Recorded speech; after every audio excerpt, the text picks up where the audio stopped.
Good morning to everyone. Magandang umaga sa inyong lahat. Happy Easter sa lahat ng ating mga invited resource persons. Of course, our colleague in the Senate, Senator Bam. The hearing of this Committee on Agriculture, Food and Agrarian Reform is hereby called to order. For today's hearing, the committee will take up Senate Resolution 346, filed by this representation. The resolution directing the Senate Committee on Agriculture, Food and Agrarian Reform to conduct an inquiry in aid of legislation into the impact of rising oil prices on the cost of agriculture and fisheries production and the readiness of government agencies to provide timely support to farmers and fisherfolk. Again, we would like to declare the presence of a quorum with Senator Bam Aquino with us in this hearing. Before we proceed with the opening statements of the members of the committee, may we request our committee secretary, Attorney Philip Lina, to acknowledge our resource persons. Attorney Lina, you have the floor. Go ahead. Thank you, Mr. Chair. Good morning. And to Senator Aquino, good morning, sir. I will call the names of those who are at the table. Kindly raise your hand if called to be acknowledged, to be recognized. From the Department of Agriculture, we have Engineer Roger V. Navarro, Undersecretary for Operations and Agri-Fisheries. Yusek Asis G. Perez, Undersecretary for Policy Planning and Regulations. Yusek Nora Oliveros, Undersecretary for Finance. Yusek Drusilla Esther Bayate, Undersecretary for Fisheries. Yusek Constante J. Palabrica, Undersecretary for Livestock. Asik Genevieve Vilicaria Guevara, Assistant Secretary for Legislative Affairs, Agribusiness, Marketing and Consumer Affairs. Asik U. Nichols A. Manalo, Assistant Secretary for Operations. Asik Joycel R. Panlilio, Assistant Secretary for High Value for Livestock. Asik Genevieve Vilicaria Guevara, Assistant Secretary for Legislative Affairs, Agribusiness, Marketing and Consumer.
Director Policy Research and Strategic Planning Service, Assistant Director Ruel Hismundo, Assistant Director for Regulatory Service, Bureau of Plant Industry, Director Glenn Panganiban,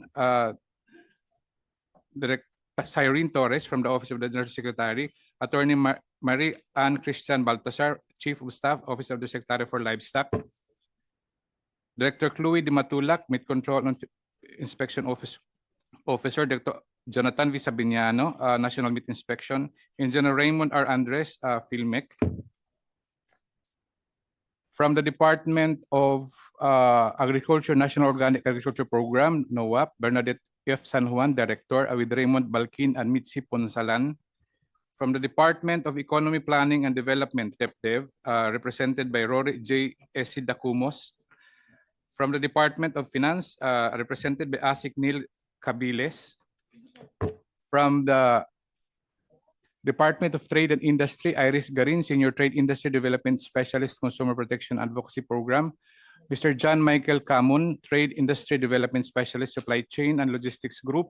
From the DSWD, represented by Alia Dimaporo, Undersecretary for Legislative and Intergovernmental Affairs, and Artemio Bautista. From the DILG, represented by Lucita De La Peña, Local Government Operations Officer. From the Department of Science and Technology, all from Picard, Dr. Giselle Luvinas Laranas, Engineer Romeo P. Santiago. From the Philippine National Police, we have Police Brigadier General Alan B. Manibog.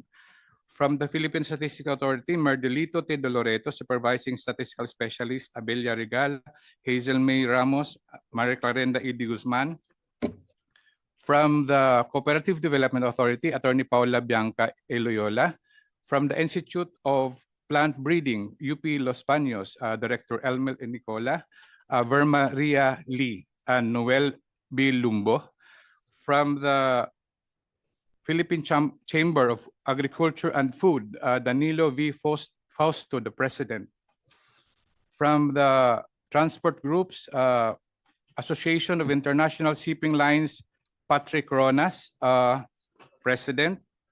From the Fertilizer Industry Association of the Philippines, FIAP, Estreleta Y. Lupisan, President, and Raymond Ilostre. From the Cold Chain Association of the Philippines, Mark Anthony Dizon, the President. From the Philippine Association of Meat Processors, PAMPI, Felix Chokinhoy Jr., President.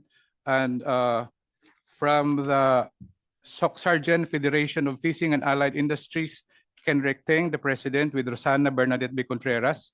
From the Tuna Manufacturers Association of the Philippines, Francisco J. Buencamino, the Executive Director.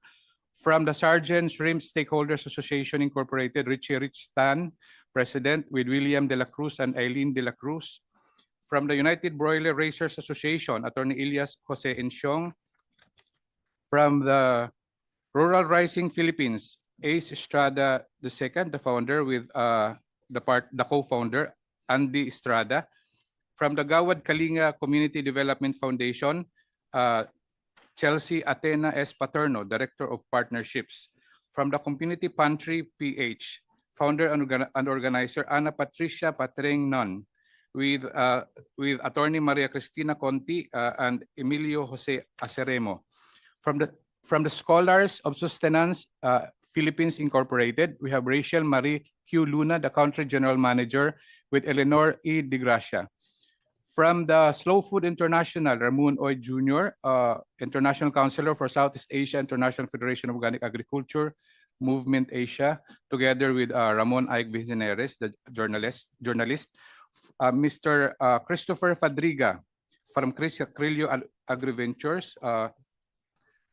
From Masipag National Secretariat, Licio Ruzol Jr. and John Altani Arfamador. From the Samahang Industriya ng Agrikultura, SINAG, Mr. Jason Kainglet. From Samahang Magbabangus ng Pangasinan, Samapa, Christopher Aldo Sibayan and Angelica Joyce Consuelo. From the Alianza Agricultura, Dr. Ernesto Ordonez. That's all for now, Mr. Chair. Maraming salamat, Attorney Lina. Sir, additional, sir. Additional, go ahead. Administration, Administrator Eddie Gillian. Okay, thank you. Magandang umaga sa kanilang lahat. We will now proceed with our opening statement. Unang-una, maraming salamat sa inyong pagdalo dito sa ating pagpupulong na ito. Napakahalagang pagpupulong sa usapin ng food security, pagkain sa gitna ng krisis. Executive Order 110 declaring a state of national energy emergency was issued by the President a few 2 weeks ago. This resolution was filed, Senate Resolution number 346 was filed before we went on recess. We are currently facing an energy crisis, but we believe this energy crisis can eventually lead to a food crisis, and therefore we have to prepare. The 30% of our urea sources of the world come from pass through the Strait of Hormuz. About more than 40% of ammonia, which is also a raw material for fertilizers, likewise comes from the Strait of Hormuz or passes through the Strait of Hormuz. Today, it is still closed, largely, and therefore, farm inputs are not going to reach the necessary supply chain requirements for production, which can eventually affect supply and cost. And therefore, experts are saying unless this is resolved sooner rather than later, in terms of the war in the Middle East, we should prepare for a food shock. There was a food shock during the Ukraine-Russian war, which affected the entire agriculture sector worldwide. And this is, they say, worse. And so we have to prepare. And we believe, as you have heard earlier, in terms of who are here, the only way we can move forward is if we work together. Pag tayo po ay nagtutulungan, gobyerno at pribadong sektor. Hindi kaya ito ng gobyerno lamang. If the pandemic taught us anything, is that pag nagtulungan tayo at nagkaisa, ay kaya nating lagpasan ang mga pagsubok. At yun din ang ating nais mangyari rito. Magkaroon ng sistema para magtulungan ang sektor ng agrikultura at pangingisda, ang agriculture, industry, logistics, supply chain, to come together and figure out how we can move forward. Last March 31, Secretaries Kiko Laurel, Conrad Estrella, myself, Congressman Mark Enverga, Congresswoman Lea Bulot, Congressman Salceda, both houses sat down with the executive department secretaries, and we created a crisis committee for food security.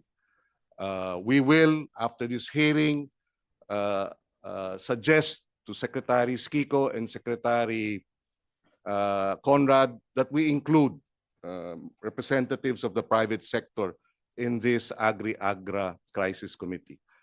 We have agreed to meet a minimum of once every 2 weeks and more meetings if necessary. We have established a war room care of Secretary Kiko Laurel. We welcome the private sector's proposals, suggestions, and of course, partnership in addressing the challenges of food security and averting or cushioning the impact of a possible food shock for our country. Kaya nating lagpasan ito.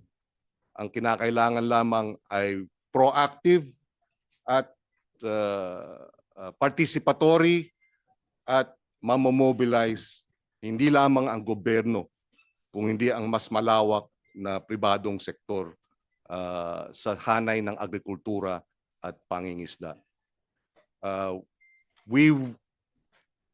We can face this crisis, but we have to prepare. We will be able to get over this crisis, but we have to be ready. And that's why we have this committee hearing. And we thank you all for coming. Wag po tayong mangamba lamang. Kumilos tayo, harapin natin itong krisis na ito at malalagpasan natin. With that, I now turn over the floor to Senator Bam Aquino for his opening statement.